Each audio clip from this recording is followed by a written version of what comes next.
Hello friends, कैसे हैं आप सब लोग। उम्मीद है आपको थ्योरी पढ़ने में मज़ा आ रहा होगा। हम कर रहे हैं सीए इंटर की कॉस्टिंग सब्जेक्ट की theory, cost and management accounting. First video YouTube पर डल चुकी है, उसके ऊपर काफ़ी अच्छा रिस्पॉन्स आया। स्टूडेंट ने काफ़ी लाइक किया कि सर आप डिटेल में कवर करा रहे पूरी की पूरी थ्योरी, और मैं अपने इस एफर्ट को कंटिन्यू रखूँगा। बस आप वीडियो को लाइक करें, उसके नीचे कमेंट करके ये बताएं कि क्या आपको पढ़ाई करने में मज़ा आ रहा है। इसके अंदर हम सारी की सारी जो इंपॉर्टेंट थ्योरी है उसे कवर करेंगे 100%। ऑल इंपॉर्टेंट थ्योरी कवर होगी इसके अंदर, और ये हम पढ़ रहे हैं स्टडी मैट से। स्टडी मैट आपके पास होगा ही, तो चलिए स्टडी मैट निकाल लीजिए। आपका page number 1.7, cost and management accounting, page number 1.7। Chapter number 1 है आपका ये, introduction to cost and management accounting. Introduction to cost and management accounting, page number 1.7। ये क्वेश्चन दिख रहा होगा आपको यहां पर, कॉस्ट अकाउंटिंग और मैनेजमेंट अकाउंटिंग के बीच का डिफरेंस। कैटेगरी ए क्वेश्चन है ये, कैटेगरी ए क्वेश्चन। इस प्रकार की थ्योरी क्वेश्चन की एग्जाम में आने की संभावना बहुत ज्यादा होती है, तो इस क्वेश्चन को अच्छे से पढ़ना, समझ लेना बहुत ही फायदेमंद रहेगा एग्जाम के अंदर। जैसा कि आपको मैंने अपनी पिछली वीडियो में बताया था कि कॉस्टिंग में थ्योरी जो होती है सी इंटर लेवल पर, ये बहुत ही अच्छा सपोर्ट करती है स्टूडेंट को। 20 नंबर की थ्योरी एग्जाम में आती ही आती है, तो 20 नंबर की थ्योरी अगर आपने पहले से तैयार कर रखी है तो आपको उसका एडवांटेज मिलेगा। 20 नंबर की थ्योरी एग्जाम में लिखने के बाद आपको जो कॉन्फिडेंस बूस्ट होगा ना, जो मनोबल में आपके इंक्रीमेंट होगा, उसकी बराबरी कोई चीज़ नहीं कर सकती। तो cost accounting and management accounting बहुत ही प्यारा क्वेश्चन है, बहुत ही इजी क्वेश्चन है, और एग्जाम में जब भी आएगा 5 नंबर का आएगा। ध्यान रखना, 5 नंबर का। 1 2 3 4 5 6, यहां पे 6 पॉइंट है। कोई से भी 5 पॉइंट एग्जाम में लिख देना, पूरे के पूरे 5 नंबर आपको मिल जाएंगे। ठीक बात है। कॉस्ट अकाउंटिंग और मैनेजमेंट अकाउंटिंग, देखो कॉस्ट अकाउंटिंग का मतलब आपको मैंने बताया था, जो भी कॉस्ट है उसकी अकाउंटिंग करना, उसे लिखना। मैनेजमेंट अकाउंटिंग मतलब क्या है, कॉस्ट इंफॉर्मेशन कॉस्ट अकाउंटिंग से लो और इसके बेस पर डिसीजन लो। देखो जहां पर मैनेजमेंट शब्द आ गया वहां पर डिसीजन मेकिंग ऑटोमेटिक आ जाता है। जैसे घर के अंदर अगर हम देखें तो माता जी क्या है, कॉस्ट सेंटर, वो क्या करती हैं, कॉस्ट अकाउंटिंग। वो क्या करती हैं, कॉस्ट अकाउंटिंग। और पिताजी क्या है, मैनेजमेंट अकाउंटिंग करते हैं, यानी वो मैनेजमेंट सेंटर है। बेसिकली वो क्या करते हैं, डिसीजन लेते हैं। जैसे मान लो आपकी मदर ने डेटा रखा कि इस महीने रेंट पे इतना पैसा दिया, फॉर एग्जांपल किसी की मदर ने रेंट में इतना पैसा लग गया जी, फूड में इतना पैसा लग गया जी, मेडिसिन में इतना पैसा लग गया जी, बच्चों के एजुकेशन में इतना पैसा लग गया जी। तो ये सारी इंफॉर्मेशन है कॉस्ट अकाउंटिंग। इन इंफॉर्मेशन को लिखने को बोलते हैं हम कॉस्ट अकाउंटिंग। ये सेम काम बिजनेस ऑर्गेनाइजेशन के अंदर भी होता है। हर छोटे खर्चे को रिकॉर्ड किया जाता है, लिखा जाता है। मटेरियल कितने का खरीदा, कितना कंज्यूम किया, कितना क्लोजिंग स्टॉक के रूप में पड़ा हुआ है, कितने लेबर आवर्स यूटिलाइज हुए, लेबर को कितनी पेमेंट की, ओवरहेड का कितना खर्चा हुआ, सेलिंग एंड डिस्ट्रीब्यूशन ओवरहेड कितना खर्चा हुआ, मार्केटिंग कॉस्ट कितनी, एडमिनिस्ट्रेशन कॉस्ट कितनी, कितनी यूनिट सेल करी, ये भी डाल देते हैं कॉस्ट के साथ में ताकि प्रॉफिट को निकाल सकें। तो ये क्या, आपकी इंफॉर्मेशन को रिकॉर्ड करना। और ये कौन सी इंफॉर्मेशन है, जो कॉस्ट से संबंधित है। अच्छा, मैनेजमेंट अकाउंटिंग क्या, जब पिताजी को पता लगता है कि भाई ये सारे खर्चे हैं, तो वो चेक करते हैं कि यार बजट से ऊपर निकल गया मामला, तो अब वो कुछ एडजस्टमेंट करेंगे इसके अंदर। हो सकता है कि वो बोले इस घर, जो ये घर जो हमने रेंट पे ले रखा है, इस घर को हम खाली कर देते हैं, एक पास में सोसाइटी है, वहां पर कम रेंट में आपको लगभग ऐसा ही घर मिल जाएगा, तो क्यों ना वहां पर हम शिफ्ट कर लें। तो पिताजी ने क्या करा, जो डेटा माताजी ने बताया था उसके बेस पर एक डिसीजन लिया, मैनेजमेंट अकाउंटिंग। माताजी ने बताया कि बच्चे की एजुकेशन की फीस इतनी, स्कूल में इतनी फीस आ रही है इसके। पिताजी को लगा यार स्कूल में फीस तो जा रही है, बट इससे बेहतर वाला स्कूल इससे कम फीस पर अपनी सर्विसेज प्रोवाइड कर रहा है। तो उसने सजेशन दिया, सॉरी उन्होंने, रेस्पेक्टफुली बात करेंगे, उन्होंने सजेशन दिया किसको, मदर को, कि बच्चे को इस स्कूल से निकालकर दूसरे स्कूल में भर्ती करा देते हैं, वहां पर अच्छी क्वालिटी एजुकेशन मिलेगी कम कॉस्ट पर।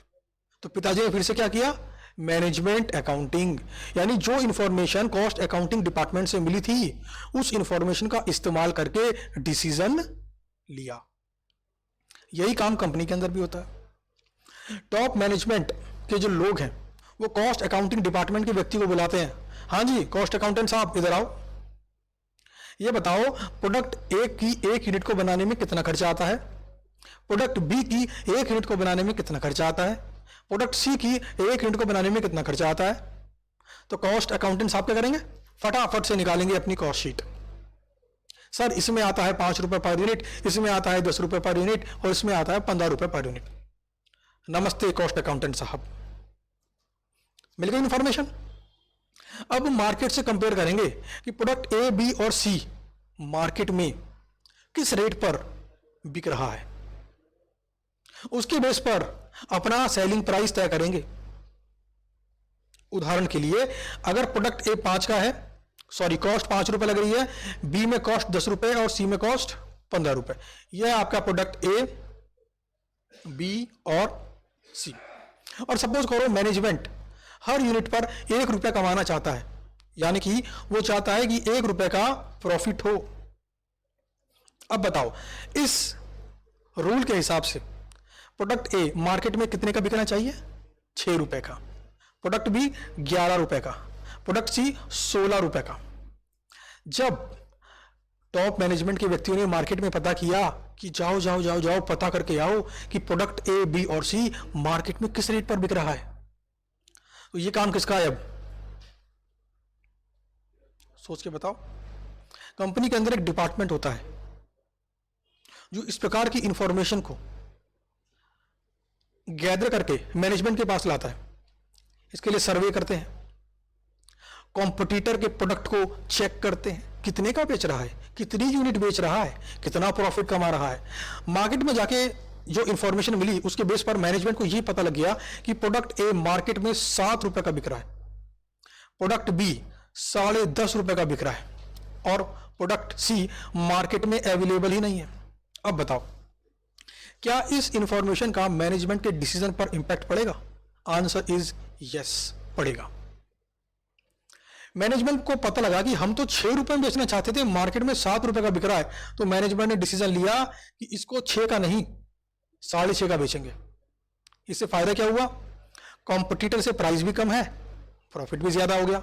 लेकिन प्रोडक्ट भी 11 रुपए में नहीं बेच सकते क्योंकि 10 रुपए कॉस्ट है और 6.5 का मार्केट में सेलिंग प्राइस है, तो 11 रुपए के अंदर प्रोडक्ट मार्केट में नहीं बिक सकता क्योंकि 10.5 रुपए में ऐसा सिमिलर प्रोडक्ट ऑलरेडी मार्केट में बिक रहा है। तो यहां पे क्या करना पड़ेगा, मैक्सिमम सेलिंग प्राइस जो कंपनी को रखना पड़ेगा वो 10.5 रुपए, ये मानते हुए कि दोनों के फीचर सेम है। कंपनी का जो प्रोडक्ट है, कॉम्पिटिटर का जो प्रोडक्ट है, दोनों से मिलने वाली क्वालिटी सेम है, तब मैक्सिमम कितना सेलिंग प्राइस रख सकते हो, 10.5 रुपए। अच्छा सी में तो मैनेजमेंट राजा है, मार्केट में कंपटीशन ही नहीं है, तो 16 रुपए क्यों रखो, 20 रुपए रख दो। तो ये है मैनेजमेंट अकाउंटिंग। तो कॉस्ट अकाउंटिंग बेसिकली क्या है, कॉस्ट डेटा को रिकॉर्ड करना, प्रॉपरली अकाउंट करना। मैनेजमेंट अकाउंटिंग क्या है, कॉस्ट अकाउंटिंग की इंफॉर्मेशन को लो, बाकी सारी इंफॉर्मेशन को लो और एक डिसीजन मेकिंग करो। तो बेसिक डिफरेंस आप जान गए हैं। सबसे पहला पॉइंट है नेचर, तो ये है क्वांटिटेटिव और ये है क्वांटिटेटिव प्लस क्वालिटेटिव। डिफरेंस कहां पर है, देखो कॉस्ट अकाउंटिंग में कॉस्ट डेटा क्वांटिटी के टर्म्स में होता है, कितनी यूनिट्स प्रोड्यूस की, पर यूनिट कितनी कॉस्ट आई। लेकिन मैनेजमेंट अकाउंटिंग के अंदर क्वालिटी एस्पेक्ट पर भी ध्यान दिया जाता है कि प्रोडक्ट ए की क्वालिटी कॉम्पिटिटर की क्वालिटी से बेहतर है या बराबर है। तो मैनेजमेंट में डिसीजन लेते वक्त कॉस्ट अकाउंटिंग की इंफॉर्मेशन का इस्तेमाल करके डिसीजन लिया जाता है। तो क्वांटिटी प्लस क्वालिटी, जैसे पिताजी अगर बोले कि यार फूड कॉस्ट बहुत ज्यादा आ रही है, तो वो चेक करेंगे कि फूड कॉस्ट कम करने पे कहीं खाने की क्वालिटी तो कम नहीं हो रही, कि जैसा खाओगे अन्न वैसा रहेगा मन। तो इसलिए क्या है, वो ध्यान देंगे इस बात पर कि फूड कॉस्ट में कमी तो करनी है, बट इस बात को भी इंश्योर करना है कि क्वालिटी में कोई कमी ना आ जाए। तो यह है मैनेजमेंट अकाउंटिंग। दूसरा पॉइंट है ऑब्जेक्टिव। कॉस्ट अकाउंटिंग का ऑब्जेक्टिव क्या है? कॉस्ट डेटा को रिकॉर्ड करना और कम्युनिकेट करना टॉप मैनेजमेंट को।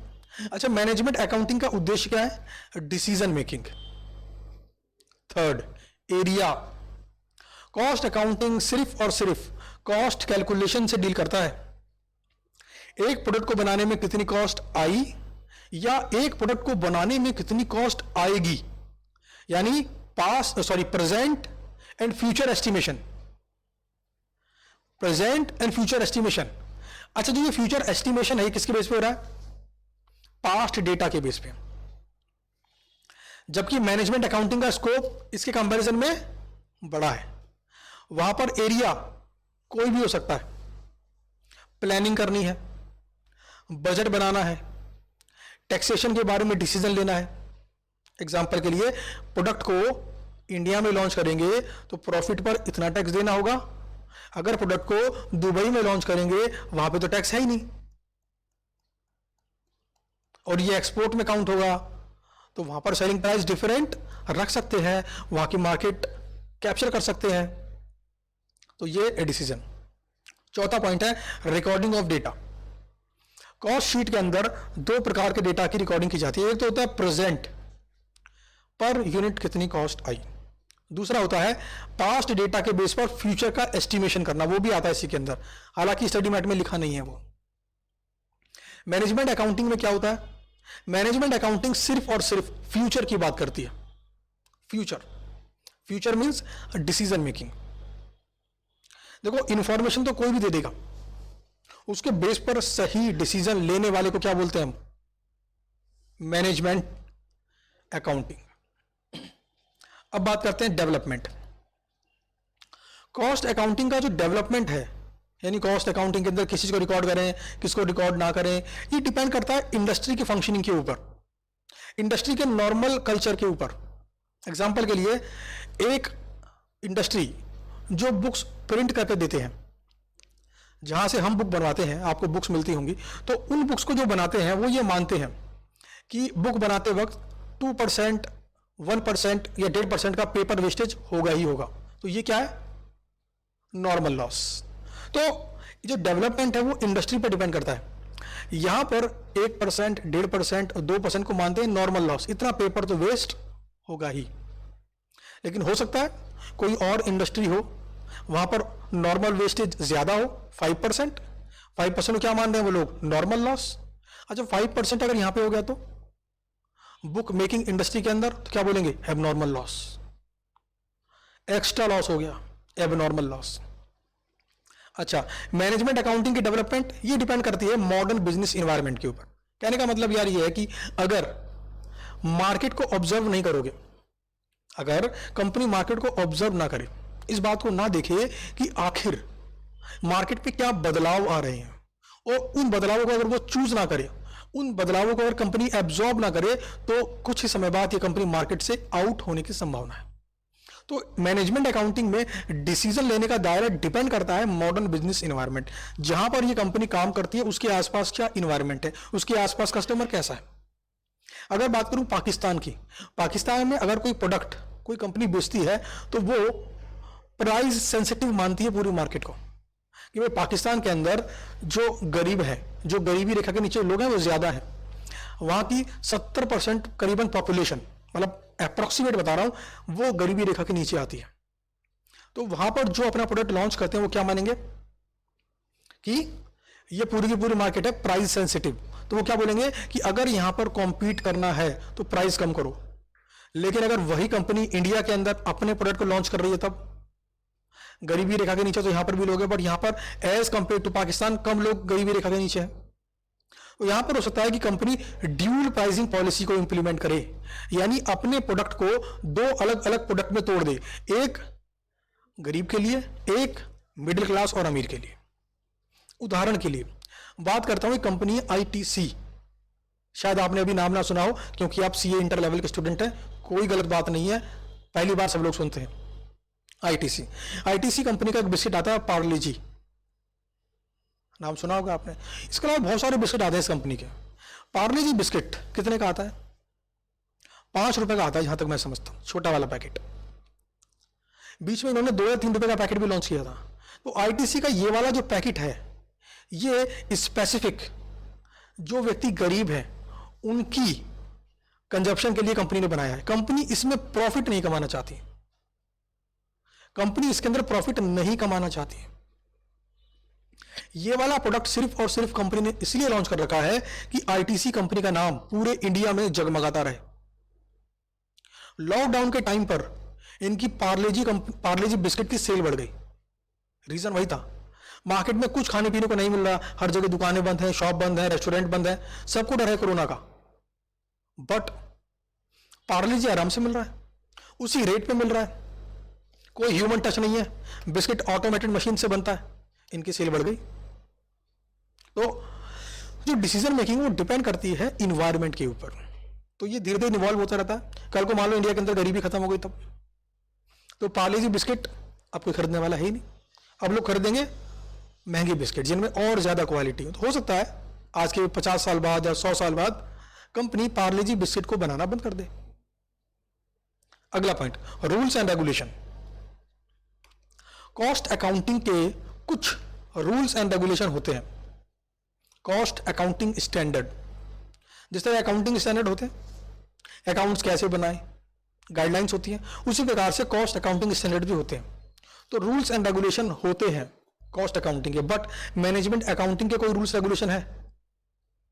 मोटे तौर पे नहीं।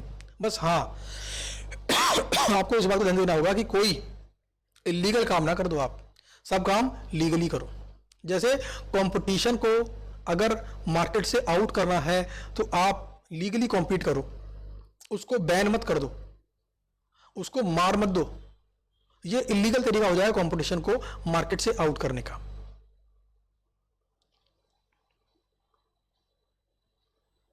तो ये क्वेश्चन का आंसर पूरा हो चुका है।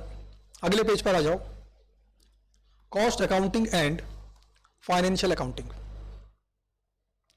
Cost accounting and financial accounting, ये क्वेश्चन भी कैटेगरी ए वाला क्वेश्चन है। एग्जाम में अगर आया, कितने का आएगा? 5 मार्क्स। इसमें कितने पॉइंट है? 7 पॉइंट। कोई भी 5 पॉइंट आप एग्जाम में लिखो, पूरे के पूरे 5 नंबर मिलेंगे। अगर एक आध पॉइंट आपको एक्स्ट्रा लिखना है तो लिख सकते हो, बट 5 पॉइंट लिखो तो बेहतर है। Cost accounting and financial accounting. अच्छा, कॉस्ट अकाउंटिंग की तो बहुत सारी बातें भी हमने की जब हम कॉस्ट अकाउंटिंग और मैनेजमेंट अकाउंटिंग के डिफरेंस को ढूंढ रहे थे।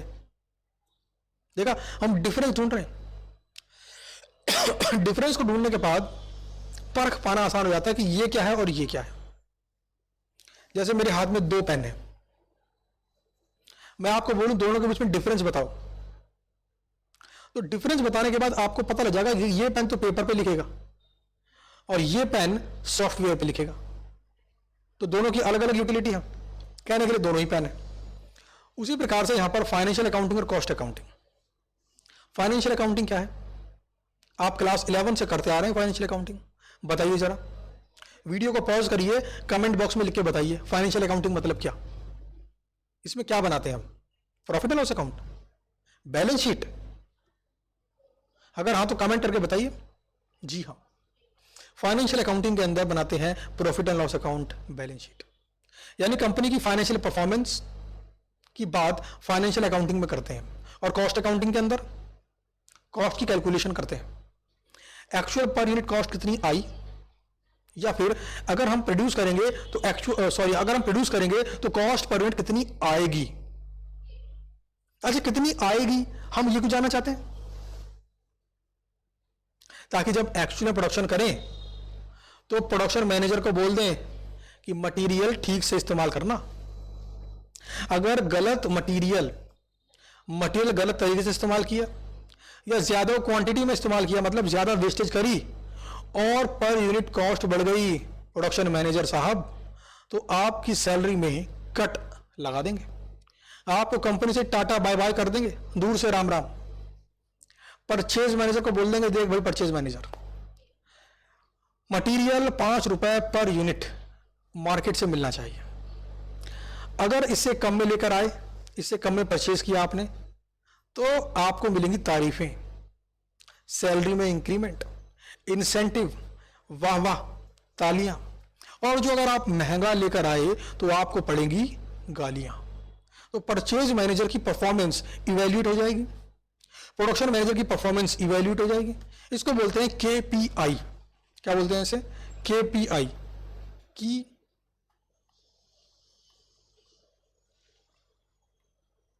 Performance indicator.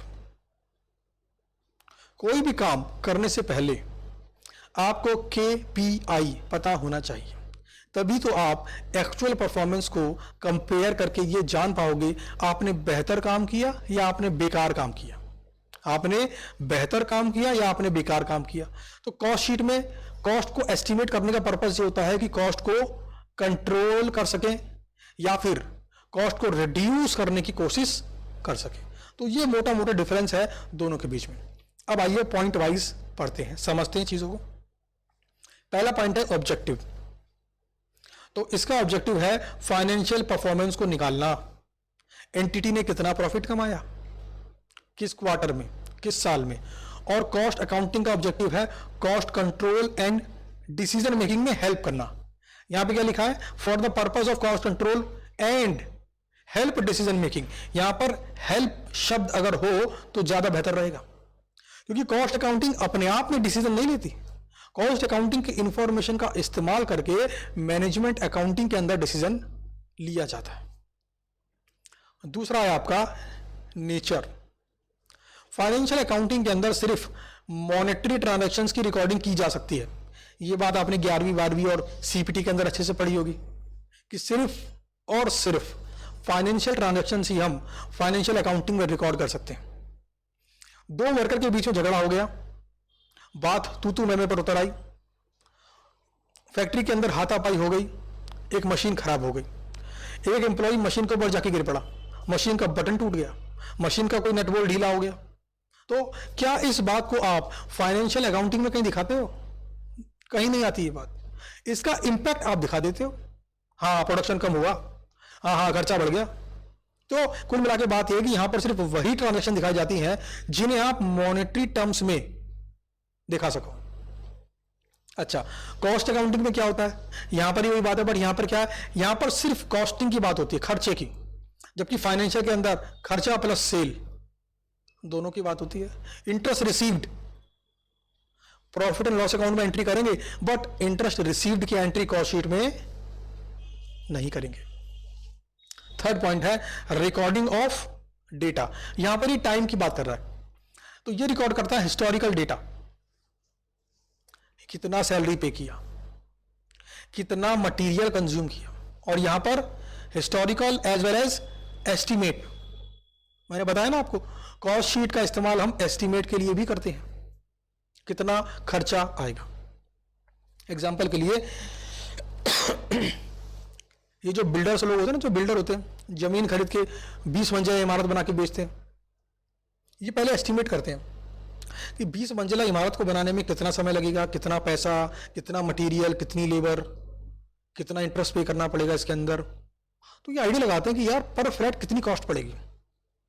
उसके बाद अपना डिजायर्ड प्रॉफिट उसमें ऐड करके मार्केट में प्राइस अनाउंस कर देते हैं। तो उन्होंने क्या करा? एस्टीमेट किया। बेसिकली उन्होंने कॉस्ट अकाउंटिंग का इस्तेमाल किया एस्टीमेट करने के लिए। अगला पॉइंट है यूजर्स ऑफ इंफॉर्मेशन।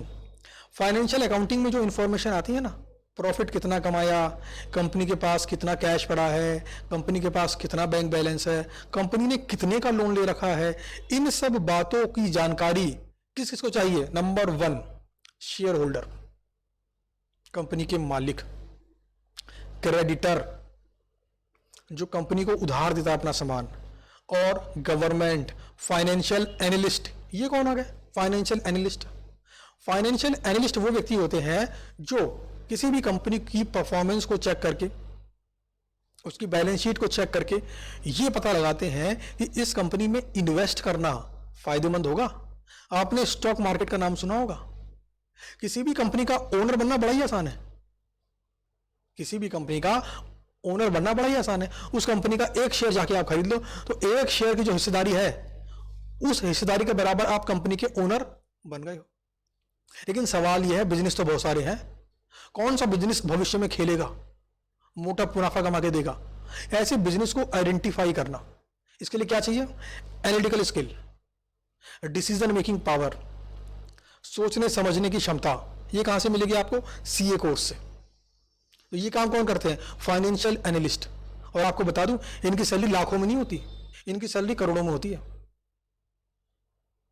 10 साल अगर ये काम कर ले तो करोड़ों रुपए कमा लेते हैं, करोड़ों रुपए। तो आपको इस फील्ड पर भी ध्यान देना चाहिए भविष्य में सीए बनने के बाद। तो एक तरीके से ये ग्रूमिंग सेक्टर है, तो फायदा होगा। तो यूजर्स ऑफ इंफॉर्मेशन, अच्छा, कॉस्ट अकाउंटिंग का यूज कौन करता है? मेनली इंटरनल मैनेजमेंट, है ना, वही तो होगा इसका इस्तेमाल। कितने की बनेगी यूनिट, कितनी कॉस्ट पड़ी पर यूनिट, बाहर के व्यक्ति क्या करेगा इसकी जानकारी लेकर। 5वां पॉइंट है analysis of cost and profit. Cost and profit का एनालिसिस सेगमेंट वाइज कर सकते हैं या एज ए होल कर सकते हैं। एक कंपनी के मल्टीपल सेगमेंट होते हैं, सेगमेंट मतलब उनका एरिया। जैसे अगर मैं आईटीसी कंपनी की बात करूं तो आईटीसी कंपनी के होटल्स भी हैं और इनके एफएमसीजी प्रोडक्ट भी हैं, जैसे बिस्किट, आटा, है ना, तो खाने पीने के आइटम भी हैं और होटल्स भी हैं। तो सिगरेट, तो अलग अलग सेगमेंट है। तो फाइनेंशियल अकाउंटिंग के अंदर हम कंपनी की प्रॉफिटेबिलिटी का जजमेंट सेगमेंट वाइज भी कर सकते हैं और चाहे तो कलेक्टिवली कर सकते हैं। अच्छा, और कॉस्ट अकाउंटिंग वाले में it provides cost details for each cost object. अच्छा, कॉस्ट ऑब्जेक्ट क्या होता है आपको थोड़ा सा बताऊंगा, क्योंकि इसके बारे में अभी हम पढ़ेंगे। Cost object. अच्छा, सीए बनने के पीछे क्या ऑब्जेक्ट है आपका?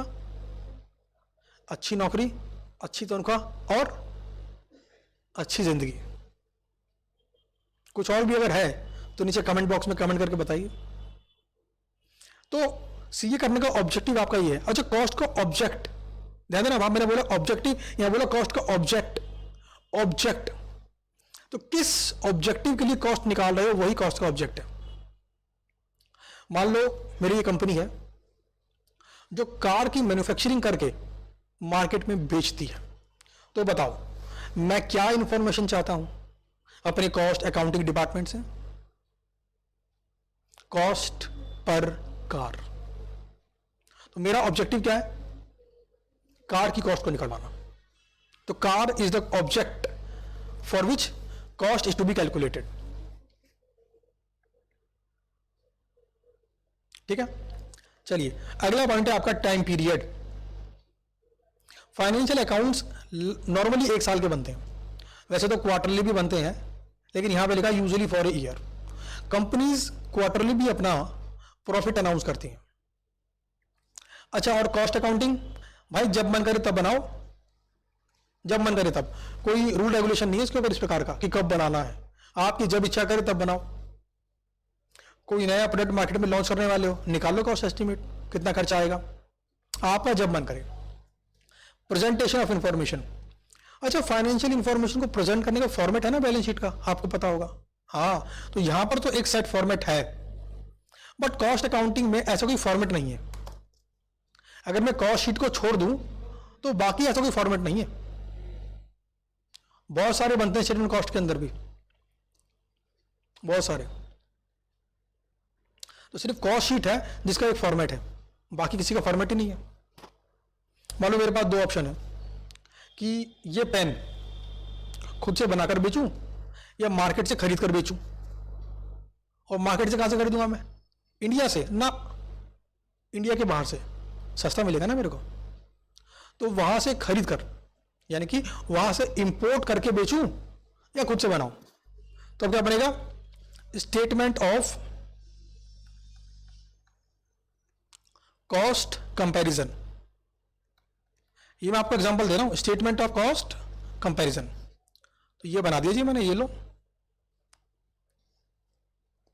यहां पर आ गया मैन्युफैक्चरिंग और यहां पर आ गया बाइंग, यानी मैन्युफैक्चरिंग करके सेल करें या बाहर से खरीद के सेल करें। तो यहाँ पे मैं सारे खर्चे लिखता जाऊंगा, यहाँ पे निकालूंगा टोटल, ऐसे मैं यहाँ पे करूंगा। यहाँ पे भी तो खर्च होगा ना, इंपोर्ट करा, इंपोर्ट ड्यूटी, इंपोर्ट के ट्रांसपोर्टेशन एक्सपेंसेस, मैन्युफैक्चरिंग में मटेरियल, लेबर, ओवरहेड, सारे खर्चे। तो ये जो फॉर्मेट मैंने आपको दिखाया ना, ये मेरा खुद का बनाया फॉर्मेट है, मेरी मर्जी में ऐसा बनाऊंगा। तो कोई स्पेसिफिक फॉर्मेट नहीं है इसको बनाने का। तो इसलिए कहते हैं कि कॉस्ट अकाउंटिंग में कोई स्पेसिफिक फॉर्मेट नहीं है। तो सातों के सातों पॉइंट हमने पढ़ भी लिए, समझ भी लिए विद एग्जाम्पल। एग्जाम में आएगा तो क्या करना, 5 पॉइंट कोई से भी आप लिख दो, बात बन जाएगी आपकी।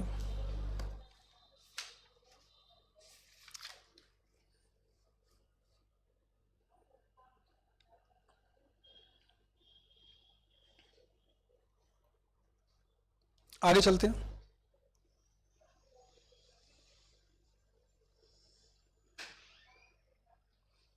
अब roles and function of cost management accounting बहुत ही सिंपल है, एक बार पढ़ लेना बस। ये कैटेगरी सी वाला क्वेश्चन है। Users of cost management accounting, ये भी हमने बहुत कर लिया डिस्कस। एक होते हैं इंटरनल, एक होते हैं एक्सटर्नल। इंटरनल में कौन कौन है भैया, मैनेजर है और ऑपरेशनल स्टाफ है और एम्प्लॉयज है। यार बात तो एक ही है, मैनेजर कहूं, ऑपरेशनल स्टाफ कहूं, एम्प्लॉय कहूं, लगभग बात तो वही हो गई, क्योंकि मैनेजर भी क्या होता है, एम्प्लॉय, और एम्प्लॉय क्या हो सकता है, मैनेजर। तो एक ही पॉइंट को 2 बार क्यों लिखूं। तो ये क्वेश्चन कैटेगरी सी है, एग्जाम में आने के बहुत ही कम चांसेस। एक्सटर्नल यूजर कौन कौन है इसके, कॉस्ट मैनेजमेंट अकाउंटिंग के रेगुलेटरी अथॉरिटीज। ये क्यों, हाँ ये चेक करते हैं सब्सिडी देनी कि नहीं देनी है। अच्छा, टैरिफ क्या लगाना है, टैक्स क्या लगाना है, चेक करते हैं लोग। ऑडिटर, ये क्यों, कई बार करनी पड़ती है कॉस्ट ऑडिट अगर रिक्वायर्ड हो लॉ के अंदर। शेयर होल्डर्स जानकारी चाहते हैं, ये क्या कॉस्ट इंफॉर्मेशन थी, क्या डिसीजन लिया मैनेजमेंट ने। मैनेजमेंट से ऊपर होते हैं शेयर होल्डर, मैनेजमेंट क्या है, शेयर होल्डर के नीचे वाले लोग। शेयर होल्डर मतलब मान लो ओनर्स। तो मालिक मैनेजर्स के ऊपर नजर रखता है, क्या डिसीजन लिया, क्यों डिसीजन लिया। अगर प्रॉफिट हो गया तब तो कोई बात नहीं, लेकिन अगर लॉस हो गया तो, लॉस हो गया तो मैनेजर को पकड़ लेंगे ये लोग, बताओ ये डिसीजन कैसे ले लिया।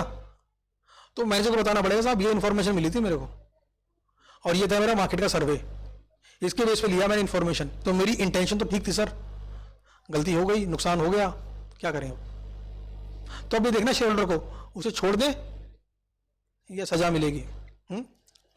क्रेडिटर्स एंड लेंडर्स, जो लोग कंपनी को लोन देते हैं ना, ऐसे कभी अगर फ्यूचर के अंदर आपको कोई मौका मिले तो आप ये बात को नोटिस करना कि जो लोग बैंक के पास लोन लेने जाते हैं ना, तो बैंक उनसे पूछता है इस पैसे का आप क्या करोगे, कहां पर लगाओगे, अच्छा ये बनाओगे, हाँ कितना खर्चा आएगा, ये बिल्डिंग बनाओगे कितना खर्चा आएगा, यानी कॉस्ट इंफॉर्मेशन का इस्तेमाल।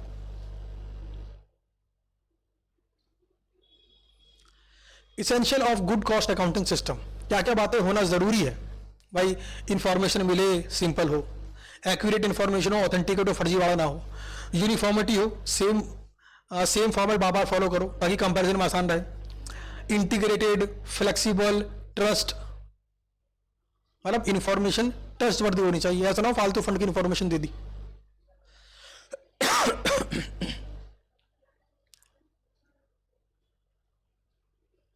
Installation of costing, cost accounting, simple है ये क्वेश्चन भी, कैटेगरी सी में आएगा, ये भी कैटेगरी सी वाला क्वेश्चन है।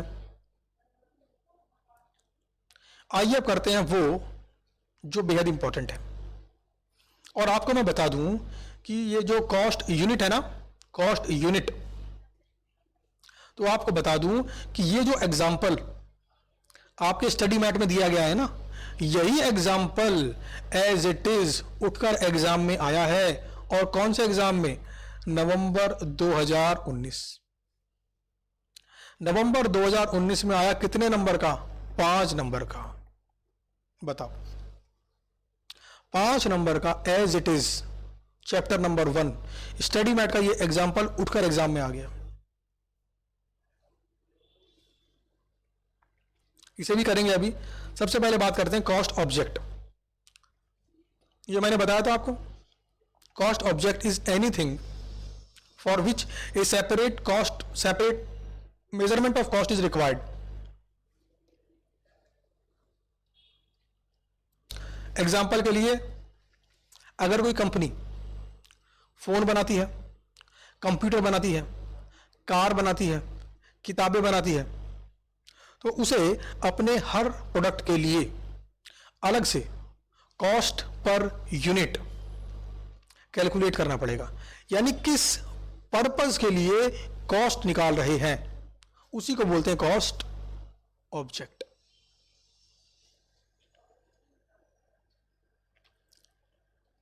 अगला है जी कॉस्ट यूनिट। कॉस्ट यूनिट, अच्छा कॉस्ट यूनिट मतलब क्या? कॉस्ट यूनिट मतलब कॉस्ट पर यूनिट।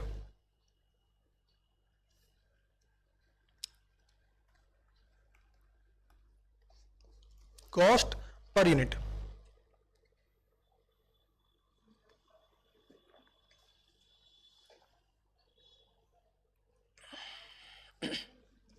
भाई कोई भी कंपनी जब प्रोडक्ट लॉन्च करती है मार्केट में अपना,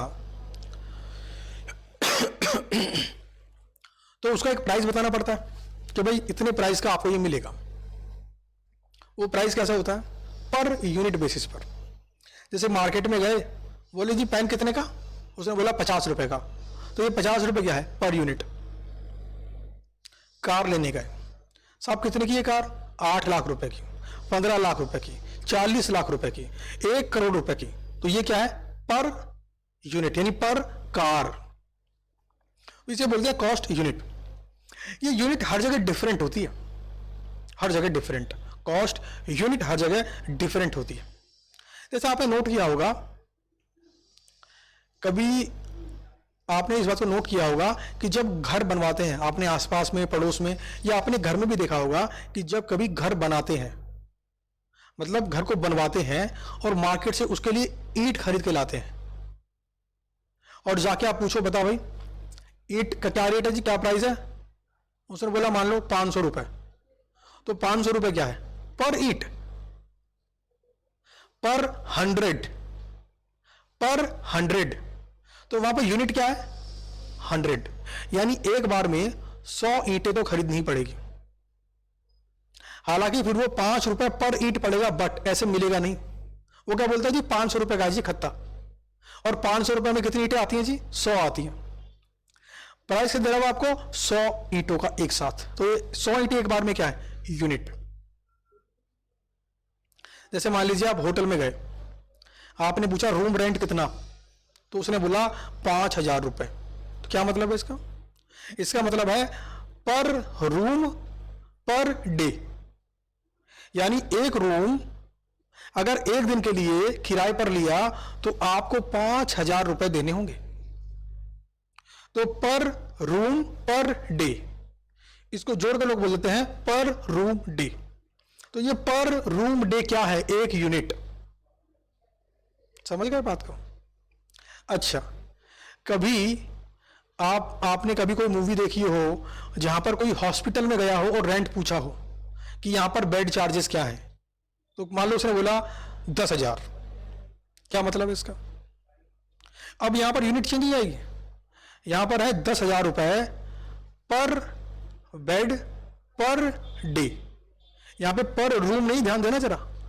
होटल में क्या था? पर रूम। उस रूम में 2 लोग या 3 लोग भी रहने दिए जाते हैं। होटल का ओनर अलाउ करता है 2 लोग रह जाओ, 3 लोग रह जाओ। अगर 3 से ऊपर होंगे तो क्या बोलेगा? साहब एक और रूम ले लो ना, 2 रूम ले लो, मना कर देगा साहब ने। लेकिन हॉस्पिटल में बोलते हैं पर बेड पर डे, पर रूम नहीं बोल रहा। हो सकता है एक रूम के अंदर 5 बेड लगे हों, सबसे अलग अलग रेंट लेगा।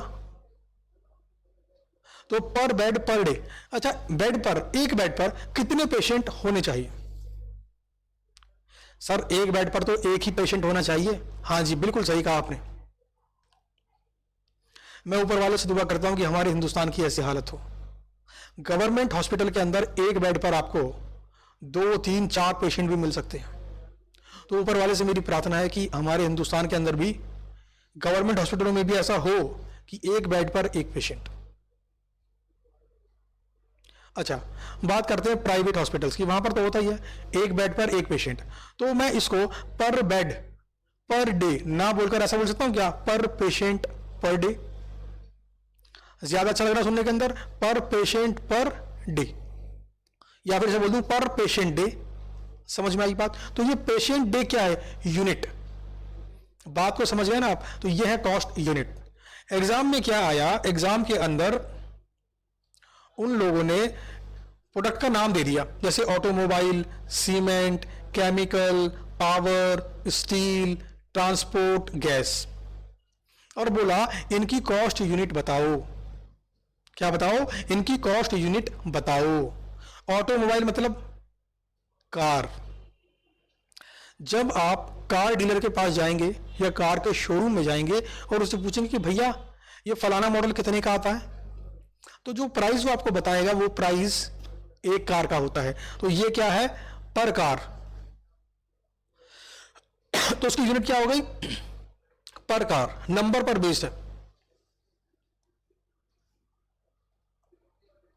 तो यहां पे लिखो पर ऑटोमोबाइल। समझ में आ गई जी बात? बस ये लिखना था एग्जाम के अंदर। अच्छा, सीमेंट। आप जाओ पूछो भाई सीमेंट क्या रेट लगाई जी? वो बोलता है मान लो 800 रुपए। तो 800 रुपए क्या है? पर बैग। उस बैग में 10 किलो करीब होती है मेरे ख्याल से, 10 किलो या 15 किलो ऐसे कुछ होती है। तो पर बैग। उसे बोलो सर मैंने तो 1 किलो का बोला था, वो भगा देगा, बोलेगा भैया पर बैग मिलती है यहां पर। जैसे पानी की बोतल आती है बिस्लरी कंपनी की, 1 लीटर वाली, आप किसी शॉप पे जाओ, उसे बोलो कि वो जरा पानी की बोतल देना, वो बिस्लरी वाली। उसने बोला हमारे 15 रुपए की। तो 15 रुपए क्या है? पर बोतल, यानी पर 1 लीटर। आप बोलो लेकिन मेरे को तो सिर्फ 100 ml चाहिए, मुझे तो 100 ml पीना है बस, वो भगा देगा। क्यों? उसकी यूनिट फिक्स है। बेसिकली ये क्या है? चार्जिंग यूनिट्स, जिसके बेस पर कस्टमर से पैसे लिए जाते हैं। समझ गए? फिर उसके बाद है केमिकल। तो पर किलोग्राम, ये पर टन भी रेट होता है इसका, पर लीटर भी होता है। तो एक प्रोडक्ट की मल्टीपल यूनिट भी हो सकती है, मल्टीपल यूनिट्स भी हो सकती है। तो पावर की पर किलोवाट आवर, स्टील की पर टन। अच्छा, ट्रांसपोर्ट, ध्यान देना जरा, ट्रांसपोर्ट। ट्रांसपोर्ट मैंने ओला से एक कार बुक की। मैंने ओला से एक कार बुक की। मैंने कहा यार एक कार चाहिए मेरे को मान लो 10 किलोमीटर ट्रैवलिंग करनी है, कि जाना है मुझे मान लो। तो मैंने कहा मुझे कार हायर करनी है। ओला पे मैंने डाला आगे कि हाँ जी कार अवेलेबल, मैंने बटन दबा दिया, कार बुक हो गई। तो बताओ जरा ओला कंपनी का चार्जिंग यूनिट क्या है? पर पैसेंजर। पर पैसेंजर, अगर पर पैसेंजर बोले तो गलत है, सोचो। हाँ, पर किलोमीटर। वो रेट लगाएगा पर किलोमीटर और मुझे एक एस्टीमेट दे देगा कि 10 किलोमीटर जाओगे इतने पैसे बनेंगे आपके। अच्छा, अगर 10 के बदले 20 चला गया तो कोई बात नहीं, उस किलोमीटर के बेस पर रेट बढ़ जाएंगे टोटल में। मान लो 10 रुपये किलोमीटर है तो 20 किलोमीटर कितने पैसे? 200 रुपए। अच्छा, अगर उसी कार के अंदर मैं अपने भाई को बैठा लूं कि यार तू भी चले मेरे साथ, तो क्या मेरा बिल दुगना हो जाएगा? क्या मेरा बिल दुगना हो जाएगा? नहीं, क्योंकि चार्जिंग पॉइंट क्या है? किलोमीटर। उसे मतलब है गाड़ी के किलोमीटर से। अब उस गाड़ी में मैं बैठूं, संग में मेरा भाई बैठे, उसका एक दोस्त ही बिठा दूं, उससे फर्क नहीं पड़ेगा। वो बोलेगा भाई किलोमीटर के बच लूंगा जी मैं तो। अच्छा, अब बात करते हैं फ्लाइट की। मानो मेरा मन आया कि यार दिल्ली में रहते हैं, चलो बंबई में होके आते हैं, बंबई में किसी टीचर से मिलके आते हैं। तो दिल्ली से मैंने फ्लाइट बुक की बंबई के लिए। तो टिकट का प्राइस कैसे होता है? पर पैसेंजर। वहां किलोमीटर नहीं पूछेगा, बोलेगा दिल्ली से मुंबई इतना, 5,000 रुपए, 6,000 रुपए, 8,000 रुपए, 10,000 रुपए पर पैसेंजर। अच्छा, मैं अपने भाई को बोलूँ यार तू भी चल ले मेरे साथ, तो फिर दुगना हो जाएगा। हाँ, फेयर दुगना हो जाएगा। यूनिट की चेंज है ना यहाँ पे यूनिट क्या है? पर पैसेंजर। अब यहाँ पे 2 पैसेंजर हो गए तो मल्टीप्लाइड बाई 2। अगर मैंने अपने भाई के दोस्त को भी ले लिया तो पर पैसेंजर मल्टीप्लाइड बाई 3। तो समझ में आई बात? अच्छा, अब बात करते हैं मेट्रो की। मेट्रो का चार्जिंग यूनिट क्या है? मेट्रो का चार्जिंग यूनिट है पर पैसेंजर पर किलोमीटर।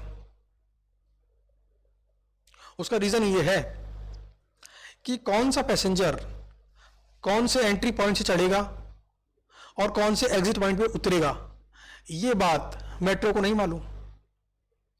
ये बात उसके उतरने के बाद पता पड़ेगी कि चढ़ा तो यहां से था ये और उतर रहा है यहां पर। उसके बेस पर उसके कार्ड में से पैसे कम हो जाएंगे। जब वो कार्ड को टच करेगा, स्वाइप करेगा और चला जाएगा, तो पैसे उतने कम हो जाएंगे। तो ये क्या है?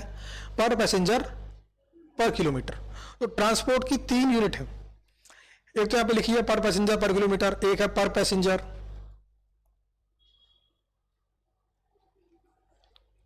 ये बस में लगती है, फ्लाइट में लगती है पर पैसेंजर, और एक है आपकी पर किलोमीटर, ये लगती है टैक्सी के अंदर। तो एग्जाम के अंदर ये देखो, ब्रिक मेकिंग पर 1000 ब्रिक्स, एक बार में 1000 ईंटों का रेट वो आपको दे रहा है। कोल माइनिंग पर टन, इलेक्ट्रिसिटी पर किलोवाट आवर। अब जैसे एजुकेशन की बात करते हैं, जिस फील्ड के अंदर मैं हूं, एजुकेशन, तो यहां पर क्या होता है? पर स्टूडेंट। जैसे हमारा क्या है? पर इनरोल्ड स्टूडेंट। यानी कि हमारा चार्जिंग पॉइंट क्या है? हम किस बेस पर बच्चे से, स्टूडेंट से पैसा लेते हैं? स्टूडेंट के बेस पर। अगर एक बच्चा क्लास करेगा तो एक बच्चे की पेमेंट ये है, अगर 2 करेंगे तब दुगनी हो गई, 3 करेंगे तब 3 गुनी, 4 करेंगे तब 4 गुनी। यानी पर स्टूडेंट हम फीस चार्ज करते हैं। चार्जिंग पॉइंट क्या है? पर स्टूडेंट। कुछ लोग ऐसा भी करते हैं पर कोर्स, कॉलेज में होता है, बीकॉम करना है, बीए करना है, बीएससी करना है, पर कोर्स। और कुछ ऐसा भी करते हैं पर सक्सेसफुल स्टूडेंट। आपने कई बार देखा होगा कुछ लोग एडवर्टीजमेंट करते हैं कि फेल हो गए तो पैसे वापस कर दूंगा, वही लोग हैं ये। यानी कि पास अगर हो गए तभी पैसे रखूंगा। हालांकि ऐसा गारंटी कोई ले नहीं सकता, लेकिन हिंदुस्तान है साहब, बोल दिया, फेंक दी, निकाल दिया। तो कुछ लोग ऐसे भी चार्ज करते हैं। हॉस्पिटल में कैसे होता है? पर पेशेंट पर डे, इसको पर बेड पर डे भी कह सकते हैं, बट अच्छा लगता है पर पेशेंट पर डे। तो एग्जाम के अंदर ये एज इट इज एग्जाम्पल उठ के आ गया 5 नंबर का। उसके बाद अगला point, cost driver. Cost driver, जरा सोचो इसके बारे में क्या होता है ये, और वीडियो को पॉज करो, नीचे कमेंट बॉक्स में कमेंट करो, तो मैं पानी पी लेता हूं।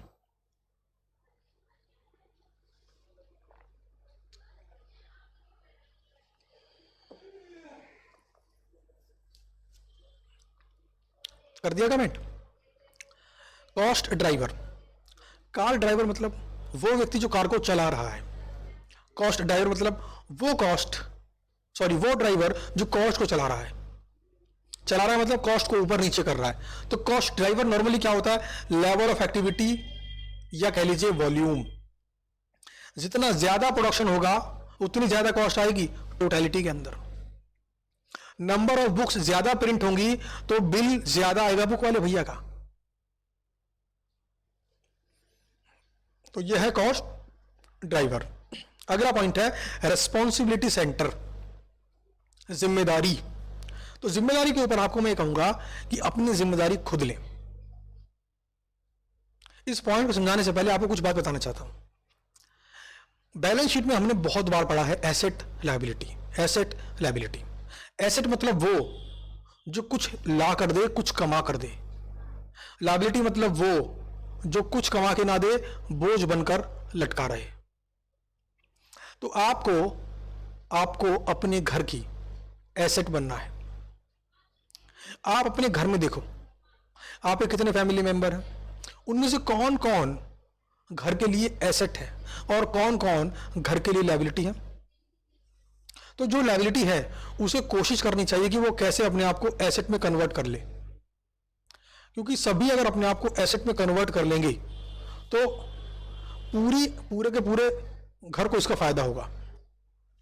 तो रिस्पॉन्सिबिलिटी अगर लेंगे तो ये चीज संभव है। अगर अभी तो एज कम है, उम्र कम है आपकी, तो इस टाइम पर आप अपने घर की एसेट कैसे बन सकते हैं? भरपूर मेहनत करके। भरपूर मेहनत करो, मेहनत में कमी मत करो, इतनी मेहनत करो कि रिजल्ट अच्छा आए। खुद को करो बुलंद इतना कि तकदीर के आने से पहले खुदा खुद पूछे, बता तेरी रजा क्या है। सुना है आपने डायलॉग? तो करो खुद को बुलंद। जब भी पढ़ाई करने का मन ना करे तो अपने फ्यूचर के बारे में सोचो। सोचो क्या आपने अपनी जिम्मेदारी ले ली है? क्या आप अपने पैरों पर खड़े हो चुके हो? और अगर आप अपने पैरों पर खड़े नहीं हो, इसका मतलब है किसी के कंधों पर आप लटक रहे हो। बात कड़वी है, शायद चुभेगी, बट अभी आपकी बहुत छोटी एज है। इस एज में अगर इस बात को आप समझ गए कि एसेट बनना कितना फायदे की बात होती है आपके लिए, आपके परिवार के लिए, तो आगे आप एसेट्स बनेंगे अपनी घर की, ना कि लायबिलिटी। अभी आपका सिर्फ और सिर्फ सिंगल ऑब्जेक्टिव होना चाहिए, पढ़ाई के प्रति 100% डेडिकेशन। जब भी पढ़ाई करने का मन ना करे, अपनी मदर को देख लो, अपने फादर को देख लो। आपकी मदर जो 16 घंटे काम करती है घर के अंदर, बिना किसी इंसेंटिव के, कोई संडे नहीं, कोई सैटरडे नहीं, कोई होली दिवाली त्योहार नहीं, 24 घंटे बस एक ही ध्यान, बच्चों का, परिवार का। तो जब वो बिना किसी मोटिवेशन के आपके लिए इतना कुछ कर रही है, तो क्या आपकी जिम्मेदारी नहीं बनती कि आप भी अपने आप को एसेट में कन्वर्ट करके अपनी फैमिली के लिए कुछ करें? यही बात बोलता है रेस्पॉन्सिबिलिटी सेंटर कि जिम्मेदारी लें। अब डिपार्टमेंट्स को इस पॉइंट के हिसाब से 4 कैटेगरी में तोड़ा जाता है। बड़ी बड़ी कंपनियां इस बात को जानती हैं कि अगर हमें आगे बढ़ना है तो हमारे जो डिपार्टमेंट्स हैं, हमारे जो बेटे हैं, हमारी जो बेटियां हैं, इनको हमें एसेट में कन्वर्ट करना होगा। अगर इनमें से कोई भी ऐसा रह गया जो कि कंपनी के लिए लायबिलिटी है, तो वो कंपनी के लिए दुखदाई रहेगा। तो उन्होंने अपने हर डिपार्टमेंट को उसके काम के आधार पर, उसकी जिम्मेदारी के आधार पर एक नाम दिया और उसको बता दिया कि तेरी ये जिम्मेदारी है। कुछ को बोला कॉस्ट सेंटर। इनका काम होता है कंपनी में लग रही कॉस्ट को कम करना, कोशिश करते रहना कि अगली बार जब प्रोडक्शन करें तो कॉस्ट पर यूनिट पिछले बार वाली प्रोडक्शन से कम आए। तो क्या जिम्मेदारी है इनकी? कॉस्ट को कम करना।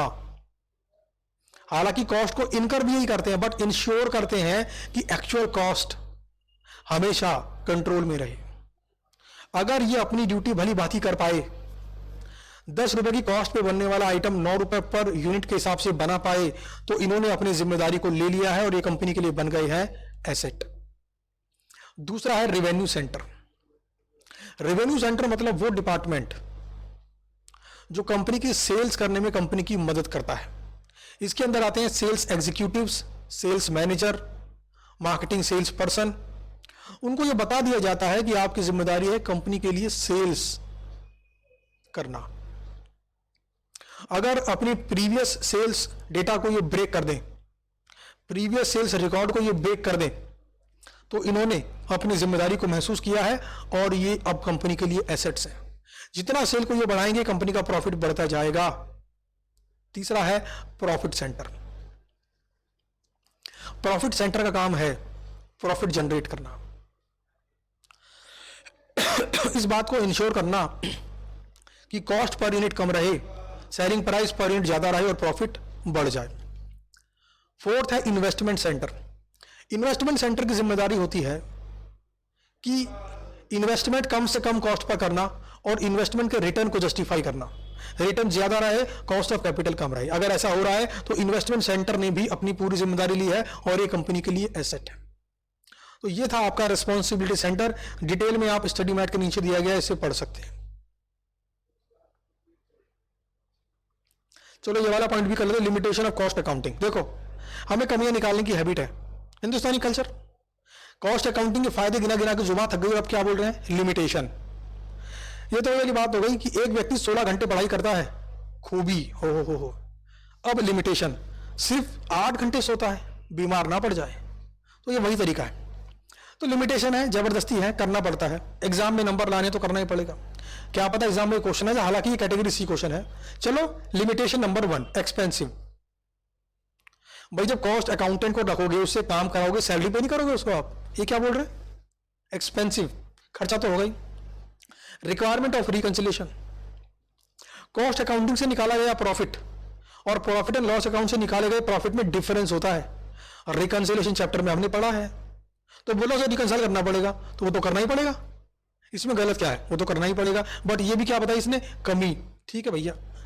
डुप्लीकेशन ऑफ वर्क, बोलता है वही कॉस्ट हमारे ट्रेडिंग पीरियड में भी आती है, वही कॉस्ट यहां पर भी आती है, एक काम 2 बार कर रहे हैं हम। हाँ तो करनी पड़ेगी ना, उसका पर्पज है प्रॉफिट निकालना, इसका पर्पज है कॉस्ट निकालना। दोनों के पर्पज डिफरेंट है तो काम डिफरेंट तो करना ही पड़ेगा। लेकिन कमी है, निकाल दीजिए। इनएफिशिएंसी, कॉस्ट अकाउंटिंग आपने पर यूनिट कॉस्ट निकाल ली तो क्या बात पूरी हो गई? नहीं, उसके ऊपर काम भी तो करना पड़ेगा। आपने प्लानिंग बना ली तो क्या बात पूरी हो गई? नहीं, उस पर काम भी तो करना पड़ेगा। प्लानिंग बनाने के बाद उसको इंप्लीमेंट भी तो करना पड़ेगा। आपने निकाला 16 घंटे पढ़ना है तो भाई कैसे पढ़ना है, ये भी निकाला तो पढ़ना तो पड़ेगा ही ना।